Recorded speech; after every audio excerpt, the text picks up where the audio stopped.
계속해서 에스겔서를 통해서 하나님께서 이스라엘 백성들의 회복에 대한 말씀을 허락해 주고 계십니다. 하나님은 에스겔에게 완전히 새롭게 회복될 성전을 보여주시고 44장 우리 앞부분 우리 어제 본문에서는 여호와의 영광이 다시 성전으로 돌아오는 감격스러운 장면을 묘사해 주고 계십니다. 하나님의 영광이 이 성전에 가득하게 된 이후에 오늘 본문의 13절부터 27절까지의 말씀은 이 성전의 중심이라고 할 수 있는 번제단에 대한 규격과 또 그 제단을 봉헌하는 정결 예식에 대해서 아주 세밀하게 상세하게 기록되어지고 있습니다.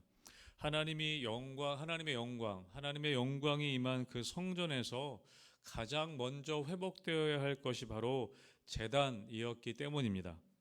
오늘 보면 13절에서 17절까지 말씀에 보면 이 번제단의 크기와 모양을 아주 세밀하게 설명하고 있습니다. 하나님은 먼저 이 측량의 기준을 말씀하고 계시는데요. 13절 말씀에 보면 이렇게 되어 있습니다. 제단의 크기는 이러하니라. 한 잔은 팔꿈치에서부터 손가락에 이르고 한 손바닥 넓이가 더한 것이라 라고 말씀하고 있습니다. 일반적인 우리가 규빗이라고 할때 규빗은 오늘 본문에 나오는 것처럼 손가락 끝에서 팔꿈치까지가 원래 한 규빗, 우리가 한 규빗으로 그렇게 이야기하고 있습니다. 그런데 오늘 본문에 보면 그 한 자를 얘기할 때 팔꿈치에서부터 손가락에 이르는 곳에 한 손바닥을 넓이를 더한 것이다 라고 오늘 이야기하고 있습니다. 그러니까 일반적인 원래의 규빗보다 한 손바닥 넓이가 더 긴 규빗입니다. 큰 규빗, 여러분 이 큰 규빗은 손바닥의 넓이가 더한 큰 규빗은 보통 왕실 규빗이라고도 이야기합니다. 하나님께서 이 다시 회복될 번제단의 크기를 말씀하시면서 그 규격을 말씀하실 때 일반적인 규빗보다 한 손바닥의 넓이가 더 큰 왕실 규빗을 사용하라고 오늘 말씀하고 계십니다. 여러분 우리가 사용하는 일반적인 어떤 규격들이 있고 일반적인 어떤 이야기들이 있지만 오늘 하나님 뭐라고 말씀하시는 거냐면 이 제단의 기준은 인간적인 척도나 인간적인 규격이 아니라 하나님께서 특별하게 세우신 기준, 하나님이 특별하게 세우신 기준을 가지고 오늘 번제단을 만들 것을 이야기하고 계십니다. 여러분 우리가 우리의 예배에 있어서 우리가 하나님께 드린 우리의 삶의 예배에 있어서 여러분 그것은 우리의 어떤 규격이나 우리의 기준이 아니라 오직 하나님 말씀이라는 거룩한 척도로 그 예배가 세워져야 함을 오늘 이야기할 수 있습니다. 일반적인 어떤 사람들이 이야기하는 그런 규격이 아니라 오직 하나님의 말씀이라는 거룩한 척도에 맞춰서 하나님의 예배가 세워져야 됨을 오늘 우리는 이야기할 수 있다는 것입니다. 오늘 이 번제단, 회복될 번제단은 하나님의 규격, 하나님의 특별한 규격으로 세워지는 그런 번제단임을 우리가 보게 되는 것이죠. 그리고 오늘 제단은 어떻게 세워지냐면 오늘 3층, 3층에 걸쳐서 세워지는 것을 보게 됩니다. 이 층층이 위로 올라가는 계단식 구조인 것을 우리가 보게 되는데요. 오늘 말씀에 보면 밑받침이 있고 또 그 위에 아래층이 있고 그리고 그 위에 위층이 있는 것을 보게 됩니다. 그리고 가장 꼭대기에는 제물을 태우는 번제단 위층이 자리 잡고 있다는 것을 우리가 알게 됩니다. 그래서 14절부터 보면 밑받침이 있고 그리고 그 위에 중층이 있고 오늘 15절에 보면 그 번제단 위층이 있다라고 이야기하고 있습니다. 맨 위층이 있는 것이죠. 그런데 여러분 이 위층이라는 것은 제단 꼭대기를 가리키는 이 위층은 히브리어로 보면 하렐이란 그런 단어를 사용합니다. 그런데 하렐이라는 원래의 뜻은 무엇이냐면 하나님의 산이다 그런 의미가 담겨져 있습니다. 이 번제단 맨 꼭대기 이 제물을 불태우는 이 번제단 맨 위 꼭대기를 하나님의 산이라고 불렸다는 것입니다. 하렐이란 그런 단어로 사용되어졌다는 것이죠. 하나님을 만나기 위한 산이라는 의미가 담겨져 있습니다. 모세가 하나님을 만났던 그 시내산, 또 아브라함이 제사를 드렸던 호렙산, 여러분, 하나님을 만났던 그런 우리 믿음의 선배들의, 믿음의 조상들의 하나님을 만나기 위해서 산으로 올라갔던 우리가 그런 말씀들을 우리가 기억할 수 있습니다. 여러분, 번제단이라는 것은 무엇이냐면 하나님을 만나는 자리입니다. 그런데 우리는 인간으로서는, 죄인이 인간으로서는 거룩한 하나님을 우리가 직접 만날 수 없는 존재입니다. 그래서 이 제단 위에 희생 제물이 대신 피를 흘리고 불타오를 때 그 희생을 통해서 우리는 비로소 하나님을 만날 수 있는 길이 열리게 되는 것이죠. 여러분, 이것은 무엇을 의미합니까? 우리가 너무나 잘 아는 것처럼 이 구약의 번제단은 예수 그리스도의 십자가를 의미합니다. 예수님께서 그 십자가에서 피를 흘리시고 희생당하심을 통해서 우리는 그 하나님을 만나는 그 길이 그곳을 통해 열리게 되는 것입니다. 오직 십자가만이 우리가 하나님께 나아갈 수 있는 유일한 길, 유일한 하렐, 유일한 하나님의 산이 되는 것입니다. 이런 많은 사람들은 사람들의 힘과 사람들의 노력을 통해 신을 만나려고 합니다. 자신의 어떤 업적을 통해, 자신의 희생과 자신의 노력을 통해 신을 만나기 위해 자신들만의 산을 쌓으려고 합니다. 여러분, 그러나 오직 우리가 하나님을 만날 수 있는 하나님의 유일한 산은 예수 그리스도의 희생을 통해 그 하나님을 만날 수 있는 자리가 열리게 되는 것을 우리가 기억해야 한다는 것이죠. 사랑하는 성도 여러분, 오늘 이 이스라엘 백성들의 회복에 대한 말씀을 하시면서 무엇보다 하나님께서는 제단, 하나님의 번제단의 회복을 말씀하고 있습니다. 여러분, 그 번제단은 무엇을 의미한다고 말씀드렸습니까? 십자가입니다. 여러분, 오늘날 우리 교회의 중심, 우리 예배의 중심은 십자가입니다. 다시 우리가 회복해야 할 것이 있다면 이 십자가의 능력이 회복되어야 하는 것이고 십자가의 은혜가 회복되어야 하는 것입니다.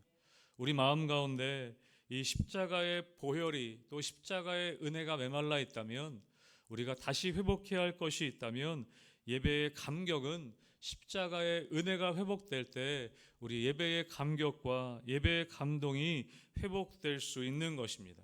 사랑하는 성도 여러분, 여러분의 마음 가운데 또 우리의 예배 가운데 이 십자가의 은혜의 감격이 다시 회복될 수 있게 되기를 주님의 이름으로 축복합니다.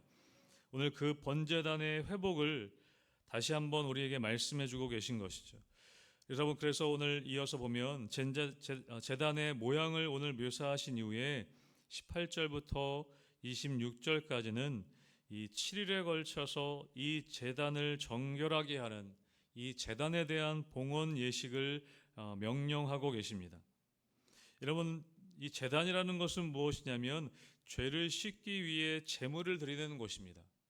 그런데 이 제단 자체를 7일 동안이나 정결하게 하는 예식, 이 제단에 대한 예식을 어떤 사람에 대한 예식이 아니라 이 제단, 번제단에 대한 예식을 7일 동안 드려지는 것을 오늘 보게 됩니다. 여러분, 20절 말씀 우리 같이 한번 읽어보도록 하겠습니다. 20절의 말씀 같이 읽습니다. 시작. 내가 그 피를 가져다가 제단의 네 뿔과 아래층 네 모퉁이와 사방 가장자리에 발라 속죄하여 제단을 정결하게 하고. 아멘. 제단이라는 것은 하나님의 거룩한 도구이지만 여러분, 그 제단을 만들고 그 제단을 사용하는 사람들은 타락한 죄인들인 것입니다. 제단은 하나님의 거룩한 도구가 되지만 그 제단을 만들고 제단을 사용하는 사람들, 우리 죄인들, 그 죄인들로 인해서 여러분 그 제단 자체 또한 부패한 것을 우리가 보게 됩니다. 이스라엘의 역사를 통해 보면 그들은 하나님의 성전 제단에 우상을 세우고 혼합주의적인 가증한 예배를 그 제단 위에서 드렸습니다. 인간의 죄악이 얼마나 깊은지, 여러분, 인간의 손이 닿는 그곳은 이미 오염되고 부패한 것을 오늘 말씀하고 계십니다. 그래서 하나님께서는 오늘 본격적인 제사, 본격적인 예배를 드리기 전에 이 제단 자체를 예수 그리스도의 보혈로, 예수님의 보혈을 상징하는 어린 양의 숫송아지와 숫염소의 피로 온전히 덮어 정결하게 하라고 말씀하고 있습니다. 예배를 드리기도 전에 이미 그 예배를 드려야 되는 제단에 보혈의 피를 또 그 숫송아지와 숫염소의 피를 덮어서 정결하게 할 것을 말씀하고 있습니다. 여러분, 이 7일간의 정결 예식, 제단을 정결하게 하는 정결 예식을 통해 여러분, 우리는 우리의 예배를 다시 한번 돌아볼 수 있어야 합니다. 여러분, 우리가 드려지는 이 예배조차도, 또 우리가 드려지는 이 예배당조차도 우리의 마음 가운데 더러운 것들과 또 세상의 가치관들과 그렇게 혼합된 타락한 모습들이 우리 가운데 있는 것을 보게 됩니다. 우리가 드리는 예배와 우리가 섬기는 봉사조차도 여러분, 예수님의 보혈로 씻겨지지 않으면 우리의 예배는 하나님 앞에 상달될 수 없는 부정한 것들이 될 수 있음을 우리가 보게 됩니다. 여러분, 우리의 삶에 또 우리가 드려지는 예배 가운데, 우리가 드려지는 헌신과 봉사 가운데 이런 모든 것이 예수 그리스도의 보혈로 정결하게 되어야 함을 이야기하고 있습니다. 여러분, 우리의 모든 사역의 시작은 예수 그리스도의 보혈로 정결하게 되는 것으로부터 시작되어야 합니다. 여러분, 그것은 무엇입니까? 온전한 우리의 하나님 앞에 드려지는 회개입니다. 예수님의 보혈로 정결하게 되는 것입니다. 예수님의 보혈로 깨끗하게 되는 것입니다. 여러분, 그것이 먼저라는 것이죠. 우리는 늘 예배의 자리 앞에 나와서 모든 것들 이전에 주님의 보혈로 정결하게 되는 것이 필요합니다. 우리가 회개함을 통해 다시 한번 십자가의 은혜를 구함을 통해 온전히 주님의 보혈로 깨끗하게 되는 것이 필요하다는 것이죠.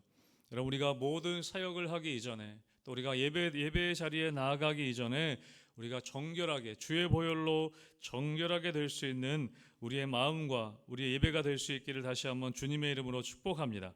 오늘 24절에 보면 또 이런 말씀이 있습니다. 24절 말씀은 제가 읽겠습니다. 나 여호와 앞에 받들어다가 제사장은 그 위에 소금을 쳐서 나 여호와께 번제로 드릴 것이며 라고 이야기하고 있습니다. 여러분, 오늘 보혈과 함께 이 피와 함께 또 뭐라고 말씀하시냐면 그 제물에 소금을 치라고 말씀하고 있습니다. 여러분, 이 소금에 대한 명령은 레위기에도 기록되어져 있습니다. 레위기 2장 13절에 보면 내 모든 소제물에 소금을 치라.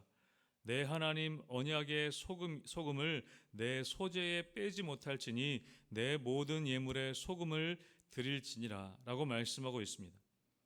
여러분, 제물에 소금을 칠 것을 오늘 말씀하고 있습니다. 여러분, 이것은 레위기에도 아까 말씀드렸던 것처럼 하나님의 율법 가운데에도 이 소금을 치는 것을 말씀하고 계십니다. 희생제물에 소금을 치는 것은 무엇이냐면 여러분, 이 소금은 무엇이냐? 부패를 방지하고 변하지 않는다는 속성을 가지고 있습니다. 그래서 레위기에서는 이 소금을 치는 것을 하나님의 언약의 소금이다라고 이야기하고 계십니다. 여러분, 희생제물에 소금을 치는 것은 무엇이냐면 하나님과 우리 사이에 맺어지는 이 은혜의 언약은 영원히 변하지 않는다는 것을 의미합니다. 하나님은 우리의 변덕스러운 감정이나 일시적인 열심으로 예배드리기를 원하시지 않습니다. 소금처럼 변함이 없는, 부패하지 않는 그런 거룩함이 결부된 예배를 우리에게 원하시는 것을 우리가 말씀을 통해 알고 있습니다. 여러분, 그래서 우리가 이 소금이라는 것은 하나님과 변하지 않는 영원한 언약의 의미가 담겨져 있는 것을 보게 되는 것이죠.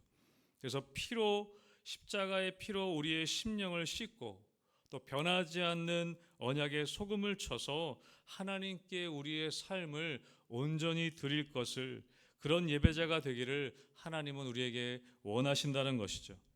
여러분, 그런 이 제단에 대한 또 이 제물에 대한 정결 예식을 7일 동안 할 것을 오늘 말씀하고 있습니다. 여러분, 그리고 이 마지막 하나님께서 뭐라고 말씀하시는지 우리 27절의 말씀을 우리 마지막으로 함께 읽도록 하겠습니다. 27절의 말씀입니다. 시작.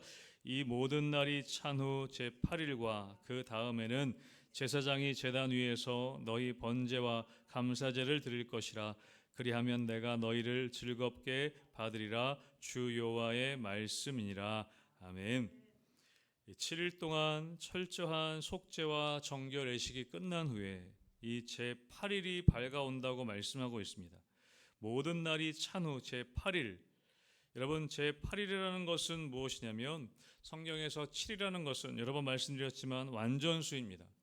완전한 한 주를 마친 숫자인 것이죠. 그리고 8은 무엇을 의미하냐면 그 7일 안식일을 지나 맞이하는 새로운 날을 의미합니다. 한 주의 첫날, 새로운 시작과 부활을 의미합니다.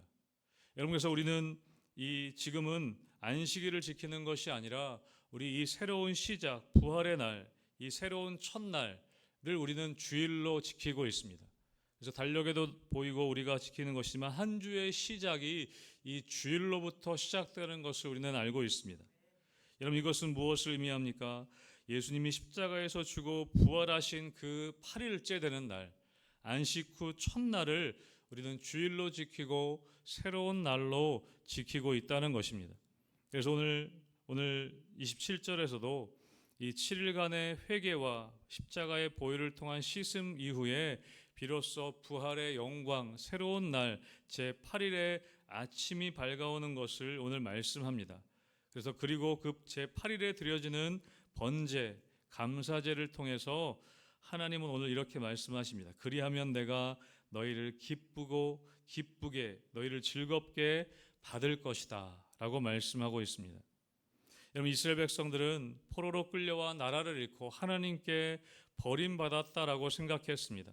하나님이 우리를 버리셨다라고 그렇게 생각했습니다. 그런데 오늘 하나님께서 이 새 성전에 제단을 수축하고 나서 보혈로 정결하게 한 다음에 내가 너희를 기쁘게 즐겁게 받을 것이다 라고 그렇게 약속하고 계신 것이죠.